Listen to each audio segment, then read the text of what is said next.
खरं तर सगळीकडेच क्रिसमसची धूम आहे आणि मुंबईतच मी तुम्हाला दाखवणार आहे हीच क्रिसमसची धूम। खरं तर हे आजूबाजूचं वातावरण पाहिल्यावर तुम्हाला वाटत असेल की मी गोव्यामध्ये आली आहे, पण हा आहे मुंबईचा मिनी गोवा।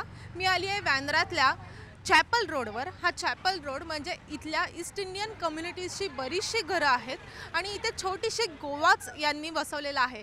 पाहूयात हाच चॅपल गावठाण।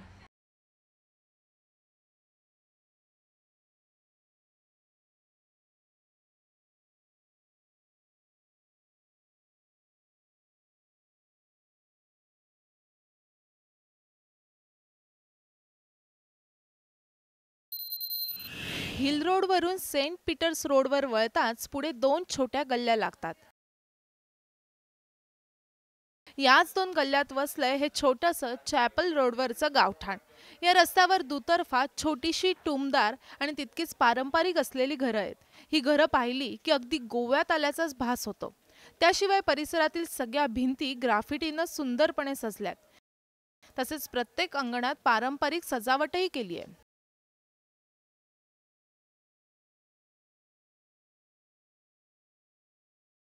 कुठलाही सण म्हटला की काही खास पदार्थ आलेच।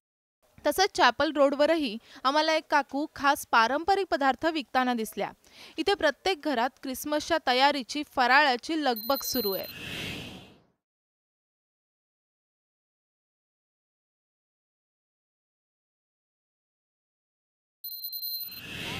क्रिसमसचा आणखी एक अविभाज्य भाग म्हणजे कॅरोल सिंगिंग। रात्र होताच ठिकठिकाणी कॅरोल सिंगिंगचे सूर ऐकू येतात। येशू ख्रिस्ताच्या जन्माची कहाणी या कॅरोल सिंगिंगच्या माध्यमातून खूप सुंदररित्या मांडली जाते। या सुरांमुळे पूर्ण वातावरणात क्रिसमसची मजा आणखीनच वाढते। आया पालनहारा इस धरती पर, नाचे जन जन सारे पुलकित होकर, लाया यीशु सुख की सरगम, यीशु का हो स्वागतम। जसजशी रात्र वाढत जाते तसतशीच क्रिसमसची धूम ही आणखी वाढत जाते, कारण ठिकठिकाणी अंगणात अशा प्रकारे लाइटिंग केली जाते। क्रिसमस ट्री लाइटिंगनी अक्षरशः उजळून निघतात आणि सर्व गावठाणच लाइटिंगनी अतिशय प्रकाशमान असं होऊन जातं। हीच आहे क्रिसमसची मजा आणि त्यानंतर खरी सुरू होते ती म्हणजे क्रिसमसची पार्टी आणि ऐकू येतात कॅरोल सिंगिंगचे धूर आणि त्याबरोबरच सांता क्लॉसचा ताल। या सगळ्या गोष्टींनी क्रिसमस खरंच आपल्यासाठी अतिशय स्पेशल असा होतो।